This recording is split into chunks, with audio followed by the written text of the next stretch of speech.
Okay, hello everybody. So we are going to the border again. Today is what? Today is February 10. It's right now 8 a.m. So I expect that today's trip will take us maybe like 1 hour drive-in, then 2 hours at the border, 1 hour back. So basically before noon, before 1 p.m. we'll be back in office, I hope.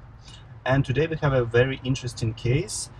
It's a public policy. So we discussed before that at the border you can apply for many different type of work permits, like NAFTA work permits, Francophone, BCPNP, and so on and so on. But today is another interesting case. It's called temporary public policy for graphic designers. So again, so sometimes we apply for different exotic cases. This is one of them. You cannot really find lots of information on internet on it, but basically the idea is that if you have a job offer from Canadian employer for position mentioned in this national occupation code related to, for example, graphic designer, you can apply for LMIA exempt work permit. So today we don't have LMIA document. We only have set of documents proving that client has related work experience, qualifications, and of course job offer. So let's again talk about what we expect at the border. So the procedure that we are doing today is called flagpoling. So flagpoling literally states for going around the pole. So what we will do, we go to United States border, Peace Arc.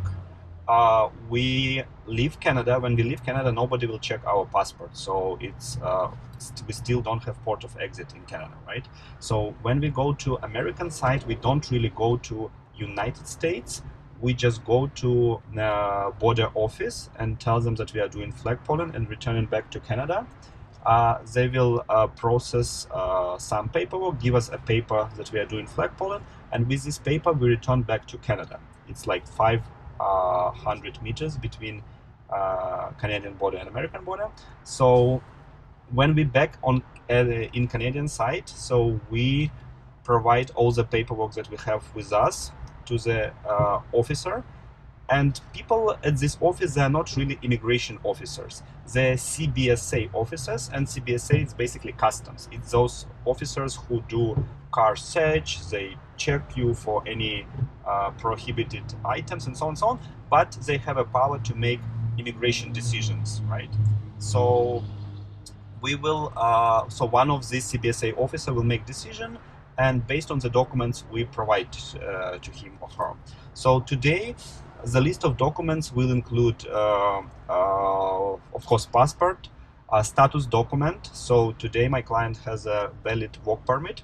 And let me highlight it one more time. When you go to the border, it's super important to be in status, meaning that you have to have a valid study permit, work permit, visitor record, whatever you have, but you have to be within status. If your status expired, it's really not good idea to do anything in the border. If it's super important for you to go to the border, you can do at least application to restore your status. With current restoration application, you technically can try. Even I still don't advise to go without status, but at least if you're out of status, at least apply for restoration, then have a proof that you have restoration, then go to the border, right? Again, no status, you better do your application online, right? So don't go to the border without status. You will have a problem if no status. So today we have a valid work permit work permit document. Then we have a job offer, and we have, as usual, when we apply for work permit, we have two type of documents. First, it's called LMA exempt job offer that you print from your employer portal. So you cannot go and apply for LMIA exempt work permit if you don't do this part, because sometimes people go with just paper job offer, right? It's not enough. You also have to, your employer have to register employer portal, pay $230 employer compliance fee, and you have to print this LMIA exempt job offer with a number. So every time you apply online, at the end you will receive this a number. It's very important to have it. Without this paper, you will return back without work permit, or your case will be rejected because you don't have this document, right? So we have this LMA exempt job offer from employer portal. We have a paper job offer. It can be contract, can be job offer, but we have some papers signed by employer. In this paper, employer of course have to mention your job, your duties, your salary. This paper have to be on the company letterhead and so on and so on, so you can read it more. But basically we have this job offer, and for this particular pilot there is one more letter from employer where he have to confirm that he supports work permit application. So we have it too from employer. Next, we have some documents proving that the client has all required qualification, work experience. So we provided with, for example, previous employers' reference letters, some specific courses that, for example, graphic designer you took before, and so on and so on. So basically, we prove with the document that you have related work experience and qualifications. And as usually, I prepare my submission letter. In the submission letter, I summarize the case. I write there that my client does qualify based on this, and that, and I summarize the case for the officer, and I write all the details there that they want to see when clients apply at the border.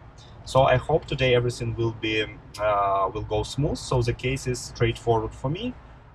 It's kind of a rare case. I don't see many in my practice like this, but everything was prepared really, really well. So I'm pretty sure everything will go smooth at the border, and we'll record next video after we done everything and we are on the way back. Thank you.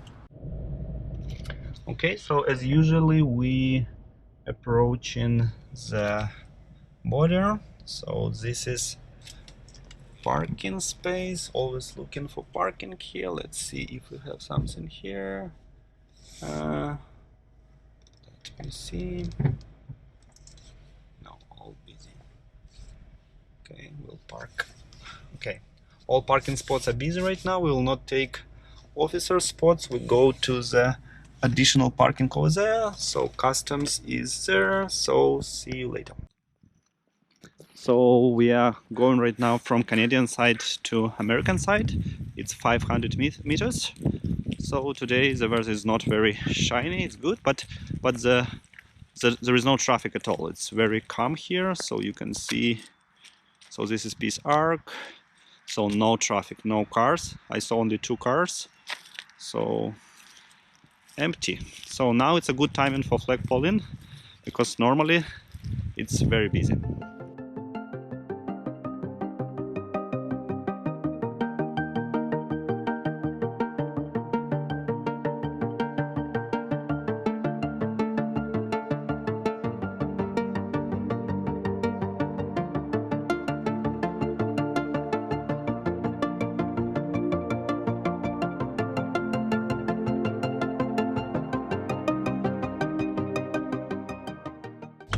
Okay, so we just left the Canadian border, so we are leaving right now, and everything went smooth. So we received our work permit.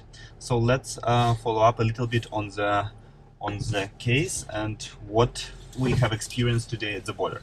So everything, as I told, everything goes smooth. They didn't ask us any questions, right? Why they didn't ask any questions? Because the package was prepared very good. So we had all the documents in place. So client qualified for everything, no issues with the case at all.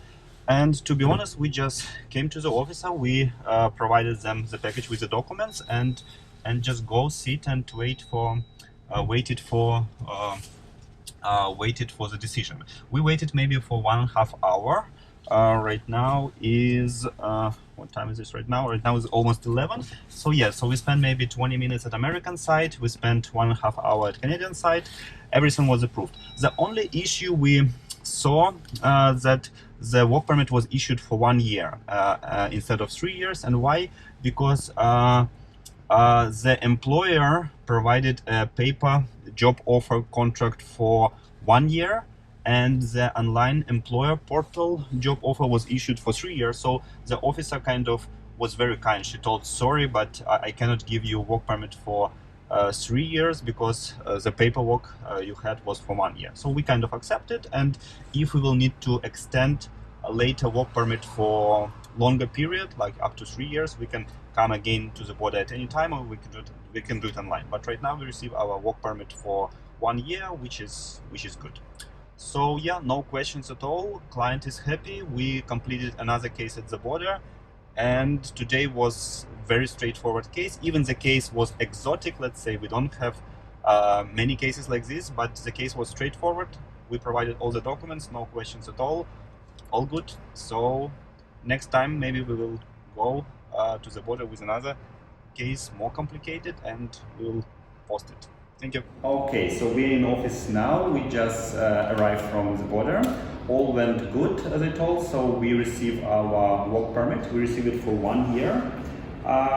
We received it for 1 year because we found out that actually at the border that the employee, he put a 1 year into the job offer. Even the employer portal job offer was for 3 years, but because the paper job offer stated 1 year, so we received work permit for 1 year, which is also fine. It's okay. So because all the documents were prepared really well, we didn't have any questions. It's actually first time when I received just no question at all. So when we came at the border, so the officer accepted our documents. I quickly presented the case, and that's it. They didn't ask us anything. So we spent maybe 1.5 hour on Canadian side. We spent half an hour on American side. On American side, they just created a profile because the client was first time ever on American border. So they created a profile, took her fingerprints, made a photo, and that's it. So 20 minutes on American side, 1.5 hour on Canadian side. So total it took us 3 hours altogether. So today was a very straightforward case, all good. So the case again was public policy. This is one of these rare cases that could happen, and I think all went good. So we are happy, client is happy, and what we will do right now, we in office will calculate client's points for PR application, because after 1 year work experience in Canada, she will be eligible for PR.